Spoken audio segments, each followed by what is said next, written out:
Hello, and welcome back to the Miss Marple Mystery Hour, where we will have another short story. Again, I have a calm, serene little thing going on. A little shamrock with a nice little saying for each petal on the shamrock. This brings a wish your way. Good health, good luck, and happiness for today and every day. Thought very appropriate for the times we're in. And the little honeydew candle glowing to set the tone. Okay, so today we have the story Motive versus Opportunity, and we're still at the book club with Miss Marple. Mr. Petherick cleared his throat rather more importantly than usual. I'm afraid my little problem will seem rather tame to you all, he said apologetically. After the sensational stories we have been hearing, there is no bloodshed in mine, but it seems to me an interesting and rather ingenious little problem, and fortunately I am in the position to know the right answer to it. It isn't terribly legal, is it? Asked Joyce. I mean, points of law, lots of Barnaby versus Skinner in the year 1881 and things like that. Mr. Petherick beamed appreciatively at her over his eyeglasses. No, my dear young lady, you need have no fears on that score. The story I'm about to tell is a perfectly simple and straightforward one and can be followed by any layman. No legal quibbles now, said Miss Marple, shaking a knitting needle at him. Certainly not, said Mr. Petherick. Ah, well, I am not so sure, but let's hear the story. It concerns a former client of mine. I will call him Mr. Claude, Simon Claude. He was a man of considerable wealth and lived in a large house not very far from here. He had had one son killed in the war, and this son had left one child, a little girl. Her mother had died at birth, and on her father's death she had come to live with her grandfather, who at once became passionately attached to her. Little Chris could do anything she liked with her grandfather. I have never seen a man more completely wrapped up in a child, and I cannot describe to you his grief and despair when at the age of 11 the child contracted pneumonia and died. Poor Simon Claude was inconsolable. A brother of his had recently died in poor circumstances, and Simon Claude had generously offered a home to his brother's children, 2 girls, Grace and Mary, and a boy, George. But though kind and generous to his nephews and nieces, the old man never expended on them any of the love and devotion he had accorded to his little grandchild. Employment was found for George Claude in a nearby bank, and Grace married a clever young research chemist of the name of Philip Garrett. Mary, who was a quiet, self-contained girl, lived at home and looked after her uncle. She was, I think, fond of him in her quiet, undemonstrative way, and to all appearances things went on very peacefully. I may say that after the death of little Christabel, Simon Claude came to me and instructed me to draw up a new will. By this will, his fortune, a very considerable one, was divided equally between his nephew and nieces, a third share to each. Time went on. Chancing to meet George Claude one day, I inquired for his uncle, whom I had not seen for some time. To my surprise, George's face clouded over. I wish you could put some sense into Uncle Simon, he said ruefully. His honest but not very brilliant countenance looked puzzled and worried. This spirit business is getting worse and worse. What spirit business? I asked, very much surprised. Then George told me the whole story. How Mr. Claude had gradually got interested in the subject, and how on top of this interest he had chanced to meet an American medium, a Mrs. Eurydice Spragg. This woman, whom George did not hesitate to characterize as an out-and-out swindler, had gained an immense ascendancy over Simon Claude. She was practically always in the house, and many seances were held in which the spirit of Christabel manifested itself to the doting grandfather. I may say here and now that I do not belong to the ranks of those who cover spiritualism with ridicule and scorn. I am, as I have told you, a believer in evidence. And I think that when we have an impartial mind and weigh the evidence in favor of spiritualism, there remains much that cannot be put down to fraud or lightly set aside. Therefore, as I say, I am neither a believer nor an unbeliever. There is certain testimony with which one cannot afford to disagree. On the other hand, spiritualism lends itself very easily to fraud and imposture. And from all young George Claude told me about Mrs. Eurydice Spragg, I felt more and more convinced that Simon Claude was in bad hands and that Mrs. Spragg was probably an impostor of the worst type. The old man, shrewd as he was in practical matters, would be easily imposed on where his love for his dead grandchild was concerned. Turning things over in my mind, I felt more and more uneasy. I was fond of the young Claudes, Mary and George, and I realized that Mrs. Spragg and her influence over that uncle might lead to trouble in the future. At the earliest opportunity, I made a pretext for calling on Simon Claude. I found Mrs. Spragg installed as an honored and friendly guest. As soon as I saw her, my worst apprehensions were fulfilled. She was a stout woman of middle age, dressed in a flamboyant style, very full of cant phrases about our dear ones who have passed over and things of that kind.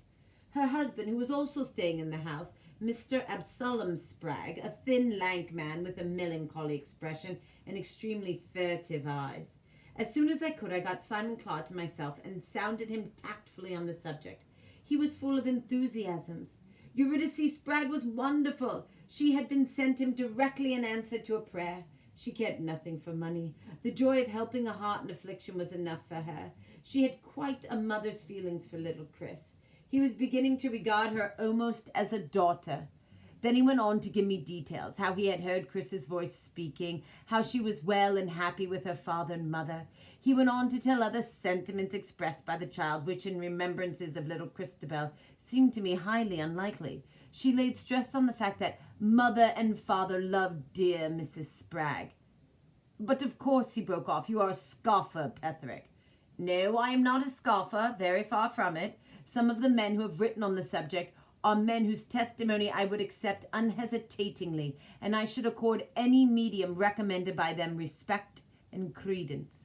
I presume that this Mrs. Spragg is well vouched for. Simon went into ecstasies over Mrs. Spragg. She had been sent him by heaven. He had come across her at the watering place where he had spent 2 months in the summer, a chance meeting, with what a wonderful result.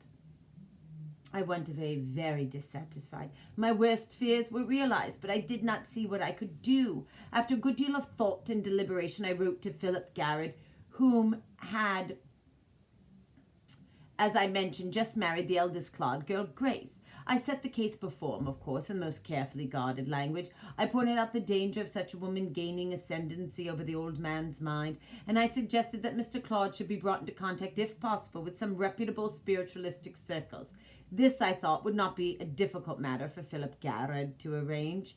Garrett was prompt to act. He realized, which I did not, that Simon Claude's health was in a very precarious condition, and as a practical man, he had no intention of letting his wife or her sister and brother be despoiled of the inheritance which was so rightly theirs. He came down the following week, bringing with him as a guest no other than the famous Professor Longman. Longman was a scientist of the first order, a man whose association with spiritualism compelled the latter to be treated with respect. Not only a brilliant scientist, he was a man of the utmost uprightness and probity. The result of the visit was most unfortunate. Longman, it seemed, had said very little while he was there. 2 seances were held, under what conditions I do not know. Longman was non-committal all the time he was in the house, but after his departure he wrote a letter to Philip Garrett. In it he admitted that he had not been able to detect Mrs. Spragg in fraud. Nevertheless, his private opinion was that the phenomenon were not genuine. Mr. Garrett, he said, was at liberty to show this letter to his uncle if he thought fit, and he suggested that he himself should put Mr. Claude in touch with a medium of perfect integrity. Philip Garrett had taken this letter straight to his uncle, but the result was not what he had anticipated. The old man flew into a towering rage. It was all a plot to discredit Mrs. Spragg, who was a malign and injured saint. She had told him already what bitter jealousy there was of her in this country. He pointed out that Longman was forced to say he had not detected fraud. Eurydice Spragg had come to him in the darkest hour of his life, had given him help and comfort, and he was prepared to espouse her cause, even if it meant quarreling with every member of his family. She was more to him than anyone else in the world. Philip Garrard was turned out of the house with scant ceremony, but as a result of his rage, Claude's own health took a decided turn for the worse. For the last month, he had kept to his bed pretty continuously, and now there seemed every possibility of his being a bedridden invalid until such time as death should release him. 2 days after Philip's departure, I received an urgent summons and went hurriedly over. Claude was in bed and looked, even to my layman's eye, very ill indeed. He was gasping for breath. "This is the end of me," he said. "I feel it. Do not argue with me, Petherick. But before I die, I'm going to do my duty by the one human being who has done more for me than anyone else in the world. I want to make a fresh will." "Certainly," I said. "If you will give me your instructions now, I will draft out a will and send it to you."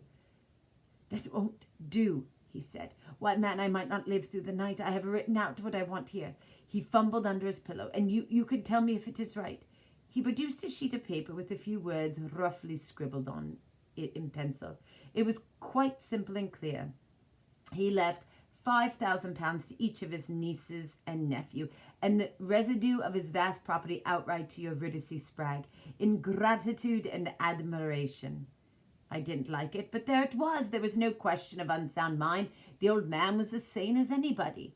He rang the bell for 2 of the servants. They came promptly. The housemaid, Emma Gaunt, was a tall, middle-aged woman who had been in service there for many years and who had nursed Claude devotedly. With her came the cook, a fresh, buxom young woman of 30. Simon Claude glared at them both from under his bushy eyebrows. "I want you to witness my will. Emma, get me my fountain pen." Emma went over obediently to the desk. "Not the left-hand drawer, girl," said Simon irritably. "Don't you know it's in the right-hand one?" "No, it is here, sir," said Emma, producing it. "Then you must have put it away wrong last time," grumbled the old man. "I can't stand things not being kept in the proper places." Still grumbling, he took the pen from her and copied his own rough draft, amended by me, onto a fresh piece of paper. Then he signed his name. Emma Gaunt and the cook, Lucy David, also signed. I folded the will up and put it in a long blue envelope. It was necessarily, you understand, written on an ordinary piece of paper. Just as the servants were turning to leave the room, Claude lay back on the pillows with a gasp and a distorted face. I bent over him anxiously, and Emma Gaunt came quickly back. However, the old man recovered and smiled weakly. "It is all right, Petherick. Don't be alarmed. At any rate, I shall die easy now, having done what I wanted to." Emma Gaunt looked inquiringly at me as to know whether she should leave the room. I nodded reassuringly, and she went out, first stopping to pick up the blue envelope which I had let slip to the ground in my moment of anxiety. She handed it to me and I slipped it into my coat pocket, and then she went out. "You are annoyed, Petherick," said Simon Claude. "You are prejudiced like everybody else." "It is not a question of prejudice," I said. "Mrs. Spragg may have all that she claims to be. I shall see no objection to you leaving a small legacy as a memento of gratitude. But I tell you frankly, Claude, that to disinherit your own flesh and blood in favor of a stranger is wrong." With that, I turned to depart. I had done what I could and made my protest. Mary Claude came out of the drawing room and met me in the hall. "You will have tea before you go, won't you? Come in here." And she led me into the drawing room. A fire was burning on the hearth, and the family looked cozy, and the room looked cozy and cheerful. She relieved me of my overcoat just as her brother George came into the room. He took it from her and laid it across a chair at the far end of the room. Then he came back to the fireside where he drank tea. During the meal, a question arose about some point concerning the estate. Simon Claude said he didn't want to be bothered with it and had left it to George to decide. George was rather nervous about trusting it to his own judgment. At my suggestion, we adjourned to the study after a tea, and I looked over the papers in question. Mary Claude accompanied us. A quarter of an hour later, I prepared to take my departure, remembering that I'd left my overcoat in the drawing room. I went there to fetch it. The only occupant of the room was Mrs. Spragg, who was kneeling by the chair on which the overcoat lay. She seemed to be doing something rather unnecessary to the creatine cover. She rose with a very red face as we entered. "That cover never did sit right," she explained. "My, I could make a better fit myself." I took up my overcoat and put it on. As I did so, I noticed that the envelope containing the will had fallen out of the pocket and was lying on the floor. I replaced it in my pocket, said goodbye, and took my departure. On arrival at my office, I will describe my next actions carefully. I removed my overcoat and took the will from the pocket. I had it in my hand and was standing by the table when my clerk came in. Somebody wished to speak to me on the telephone, and the extension to my desk was out of order. I accordingly accompanied him to the outer office and remained there about 5 minutes, engaged in conversation over the telephone. When I emerged, I found my clerk waiting for me. "Mr. Spragg has called to see you, sir." I showed him into your office. I went there to find Mr. Spragg sitting by the table. He rose and greeted me in a somewhat unctuous manner, then proceeded to a long discursive speech. In the main, it seemed to be an uneasy justification of himself and his wife. He was afraid people were saying, etc., etc. His wife had been known from her babyhood upwards for the pureness of her heart and her motives, and so on and so on. I was, I'm afraid, rather curt with him. In the end, I think he realized that his visit was not being a success, and he left somewhat abruptly. I then remembered that I had left the will lying on the table. I took it, sealed the envelope, and wrote on it and put it away in the safe. Now I come to the crux of my story. 2 months later, Mr. Simon Claude died. I will not go into long-winded discussions. I will just state the bare facts. When the sealed envelope containing the will was opened, it was found to contain a sheet of blank paper. He paused, looking round the circle of interested faces. He smiled himself with a certain enjoyment. You appreciate the point, of course. For 2 months, the sealed envelope had lain in my safe. It could not have been tampered with then. No, the time limit was a very short one, between the moment the will was signed and my locking it away in the safe. Now, who had the opportunity, and to whose interest would it be to do so? I will recapitulate the vital points in brief summary. The will was signed by Mr. Claude, placed by me in an envelope. So far, so good. It was then put by me in my overcoat. The overcoat was taken from me by Mary and handed by her to George, who was in full sight of me whilst handling the coat. During the time that I was in the study, Miss Eurydice Spragg would have had plenty of time to extract the envelope from the coat pocket, read its contents, and as a matter of fact, finding the envelope on the ground and not in the pocket seemed to point to her having done so. But here we come to a curious point. She had the opportunity of substituting the blank paper, but no motive. The will was in her favor, and by substituting a blank piece of paper, she despoiled herself of the heritage she had been so anxious to gain. The same applied to Mr. Spragg. He too had the opportunity. He was left alone with the document in question from some 2 or 3 minutes in my office, but again it was not to his advantage to do so. So we are faced with this curious problem. The 2 people who had the opportunity of substituting a blank piece of paper had no motive for doing so, and the 2 people who had a motive had no opportunity.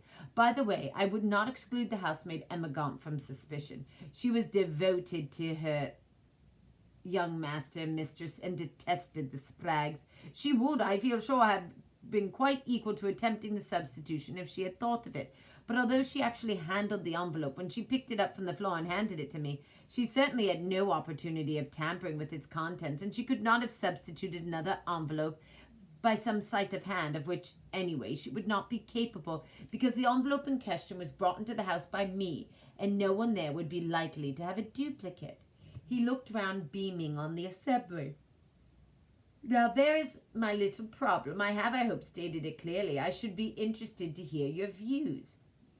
To everyone's astonishment, Miss Marple gave vent to a long and prolonged chuckle.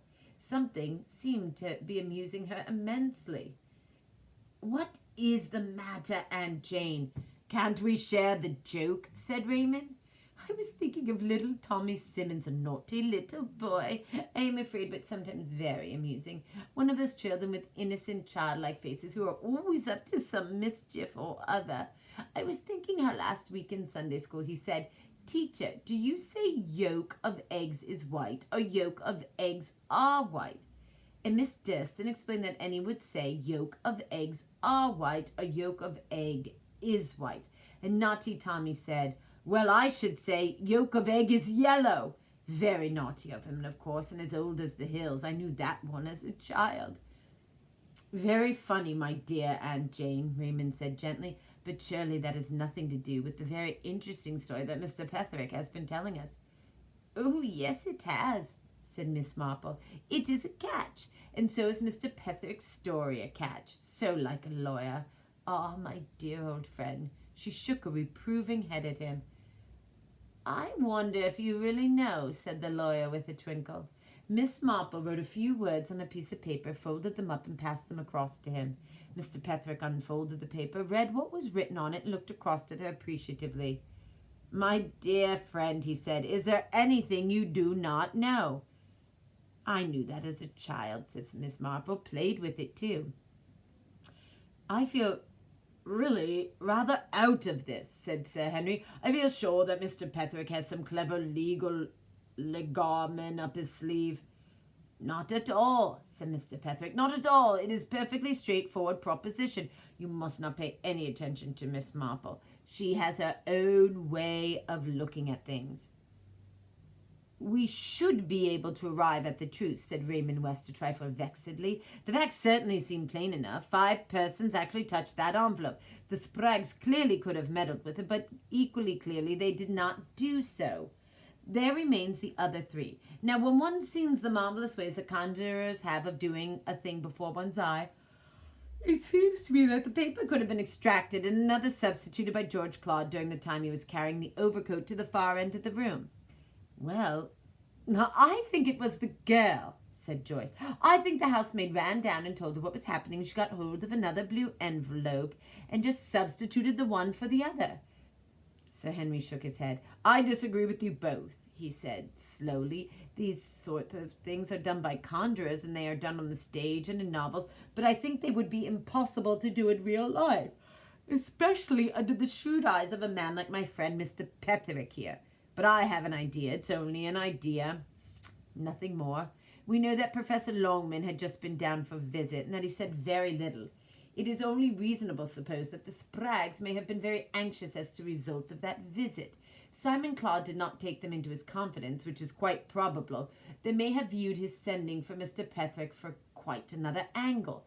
They may have believed that Mr. Claude had already made a will which benefited Eurydice Spragg, and that this new one might be made for the express purpose of cutting her out as a result of Professor Longman's revelations.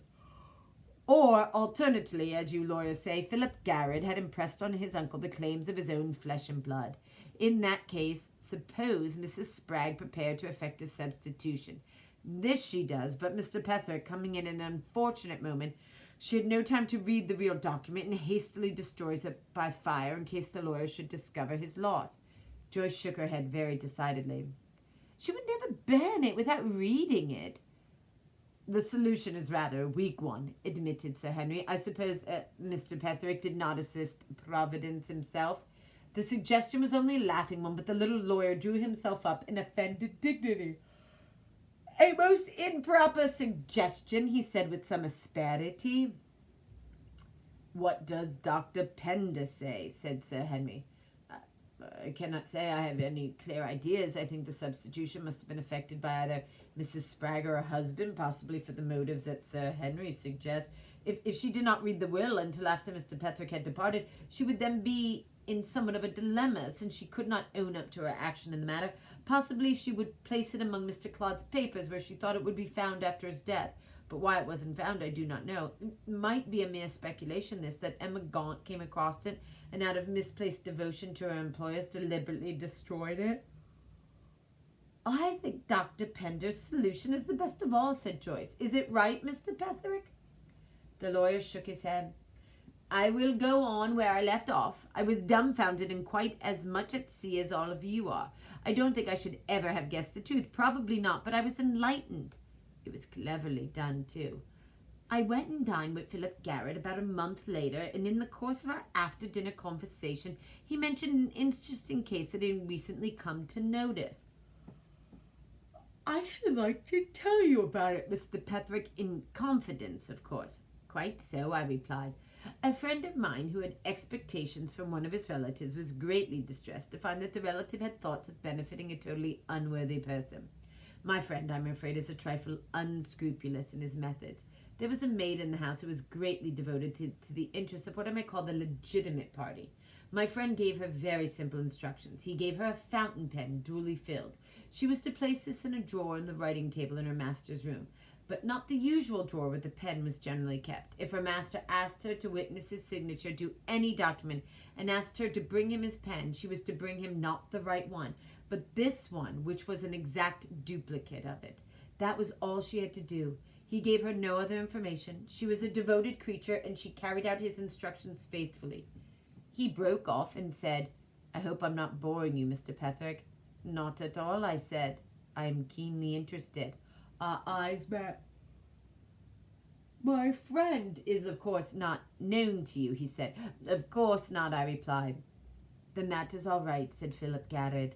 He paused, then said smilingly, You see the point. The pen was filled what is commonly known as evanescent ink, a solution of starch and water to which a few drops of iodine has been added. This makes a deep blue-black fluid, but the writing disappears entirely in 4 or 5 days. Miss Marple chuckled. Disappearing ink, she said. I know it. Many is the time I have played with it as a child. As she beamed round on them all, pausing to shake a finger once more at Mr. Petherick. But all the same, it's a catch, Mr. Petherick, she said. Just like a lawyer. Well, I hope you've enjoyed Motive versus Opportunity. And I hope you'll come back for the next Miss Marple Mystery Hour. Be safe.